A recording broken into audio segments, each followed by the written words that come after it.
que es la diapositiva 45. En la caracterización puede ser una investigación voluntaria, solamente para dar cumplimiento ambiental, y no necesariamente de una norma de referencia, sino a iniciativa de dar cumplimiento con una certificación ISO 14000, pero al mismo tiempo, al momento que se hace, ya tendría que dar cumplimiento a las normas oficiales mexicanas según el tipo de contaminante. Puede tratarse también de una actualización de un estudio previo, por observación de alguna auditoría ambiental. Aquí en México, todas aquellas empresas que pretenden obtener un certificado de cumplimiento ambiental tienen que someterse a auditorías ambientales, y generalmente de las auditorías vienen las indicaciones de que hay que hacer estudios de caracterización y proceder a la remediación en caso de encontrar afectación.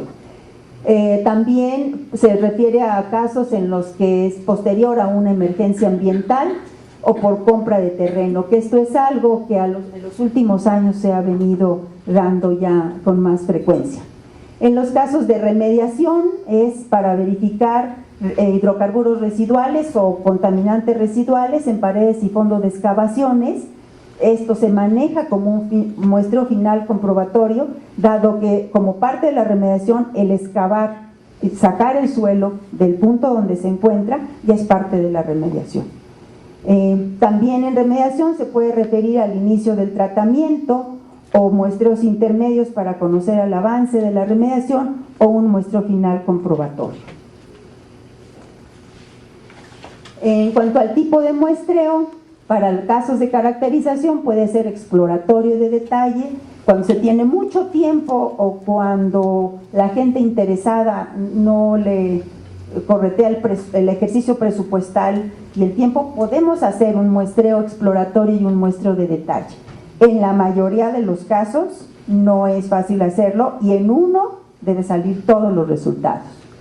Entonces tendríamos un muestreo único. También hay que considerar si hay un muestreo de fondo y un muestreo de aseguramiento de calidad, en donde estaríamos incluyendo duplicados, blancos de campo, blancos de viaje o blancos de lavado de material. En casos de remediación, nuevamente hablamos del muestreo final comprobatorio, si se trata de avance o si la mancha de contaminación ya se redujo, y algo que va a estar presente en la modificación de la norma 138 son muestreos de control. Perdónenme, creo que me equivoqué, no va a estar allí, sino donde va a estar es por instrucciones de la Semarnat cuando da una autorización para una remediación, que se tiene que hacer un muestreo para medir pH y que el suelo tenga el mismo, el suelo de relleno tenga el mismo pH que el suelo del lugar, y que el material que utilicemos para el relleno en casos de excavación esté libre de contaminantes. Ahora vamos a la parte del contenido del plan de muestreo, donde estamos hablando de la matriz de las muestras. Siempre tenemos que decir qué vamos a muestrear: si es suelo, si es agua freática que esté cercana a la superficie, o se trata de agua subterránea que pertenece a un acuífero de abastecimiento, que serían ya situaciones más delicadas. Si también incluye sedimentos en cuerpos de agua superficiales, y en casos críticos de contaminación, aquí cuando estamos hablando de que son contaminantes de riesgo, será necesario incluir la flora y la fauna que está siendo afectada. Ya para la parte de distribución de los puntos de muestreo, estamos hablando sobre un plano horizontal. Tendríamos que ver la estrategia que se aplica, patrones de muestreo que como tal es poco manejado, y cualquiera que haya sido la estrategia aplicada se deberá justificar la distribución que hagamos. En la diapositiva 48 vemos lo que se refiere a la estrategia de muestreo dirigido. Esto se conoce como juicio de experto, y esto se puede hacer por observación directa cuando la afectación es visible en la superficie, o cuando se conoce la distribución de instalaciones anterior y actual, y se pueden identificar las zonas con las mayores posibilidades de afectación por el manejo de productos que a su vez se derraman y se convierten en contaminantes, o por resultados de estudios previos. Esta parte del muestreo dirigido se tiene que hacer, el responsable debe ser un especialista de amplia experiencia para que también él mismo sea quien haga la interpretación. Y obviamente que se requiere información previa del sitio, los antecedentes históricos, aquí es cuando son muy importantes. En la siguiente diapositiva, que estamos hablando de patrones de muestreo, aquí vamos a hablar de varios patrones de muestreo. Estos son los sistemáticos. Estos son los puntos que se distribuyen de manera uniforme en el plano horizontal y donde los intervalos entre los puntos son iguales entre sí. Pasamos de inmediato a la siguiente diapositiva para poder irlos explicando. Aquí están las rejillas rectangulares, donde prácticamente encima de los planos del sitio vamos a colocar estas rejillas, celdas generalmente cuadradas, y nosotros ya sabremos si utilizamos en donde cruzan las líneas o si cada uno lo tomamos como una celda y en la parte media es donde consideramos el punto. Estos rejillas regulares son de mucha utilidad cuando uno tiene la facilidad, vamos a decir un predio que está prácticamente ya limpio, ya no tiene nada de infraestructura, porque podríamos tener la mala suerte que justamente en estos puntos haya un tanque, ¿verdad? Y no se pueda hacer nada. En la siguiente hay otro tipo de rejillas, en la siguiente diapositiva. Estas son rejillas triangulares que de igual forma podríamos tomar los puntos en donde se interceptan las líneas o bien tomarlo en medio.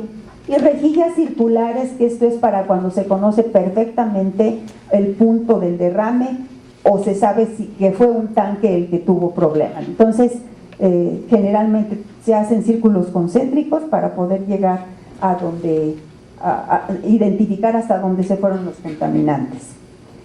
En cuanto a seguimos con los patrones de muestreo sistemáticos, esto es sobre una sola línea.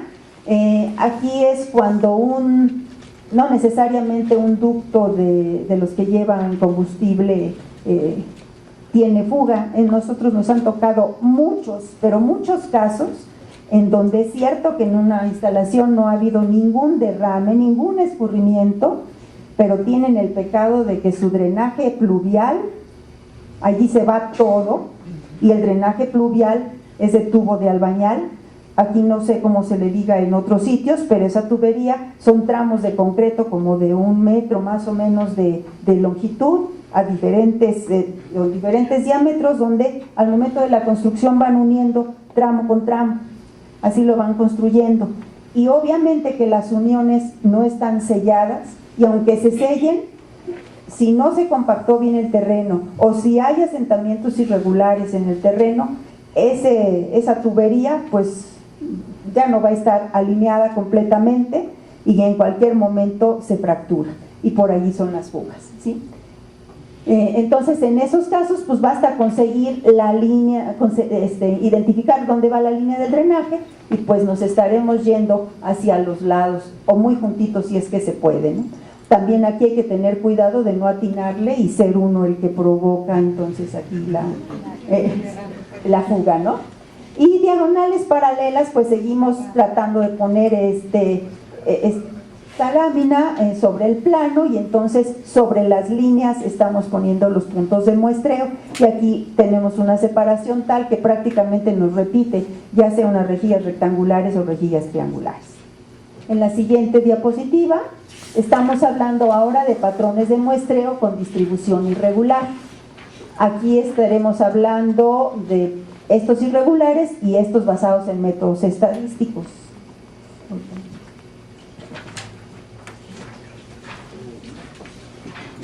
Aquí vemos cuál sería la distribución en el sitio. Como ustedes ven, pueden tener todas esas formas.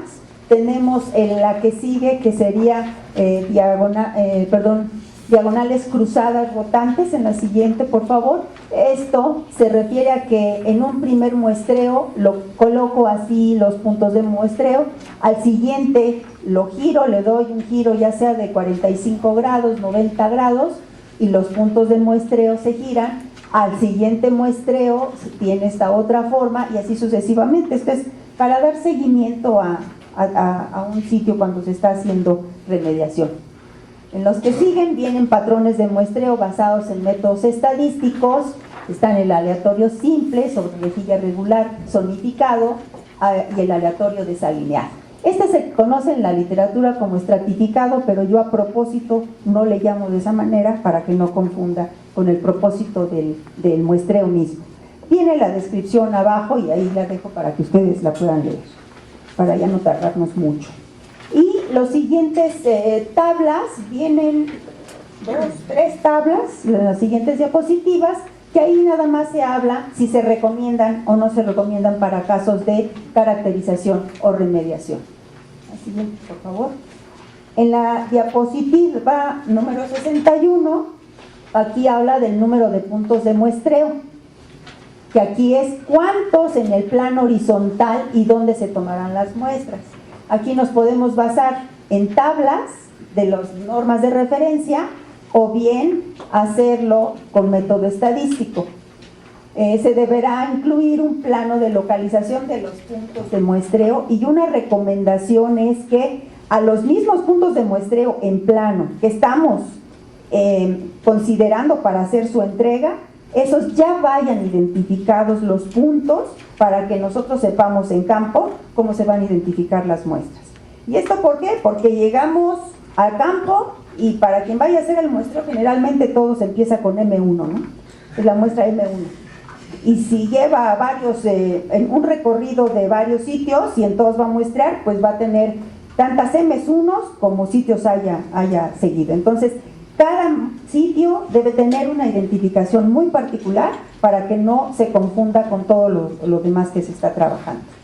La siguiente, por favor. Aquí tenemos la tabla 4 de la norma 138 para hidrocarburos. Cuántos puntos de muestreo en la horizontal por área contaminada. Y para el caso de la norma mexicana 132 de metales en suelo, hay una tabla para muestreo exploratorio y otra tabla para el muestreo de detalle.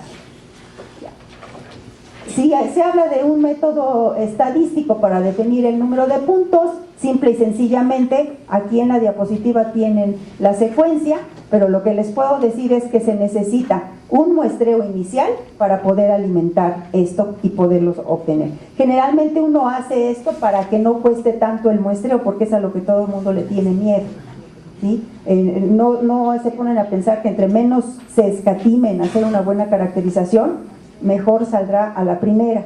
Pero aquí a veces quieren que en lugar de 50 se saquen solo 20 muestras y el hecho de hacer un muestreo inicial ya tiene un mayor gasto por tener que llegar al lugar a tomar muestras solamente que van a servir como indicativas de lo que se tenga que hacer, ¿sí?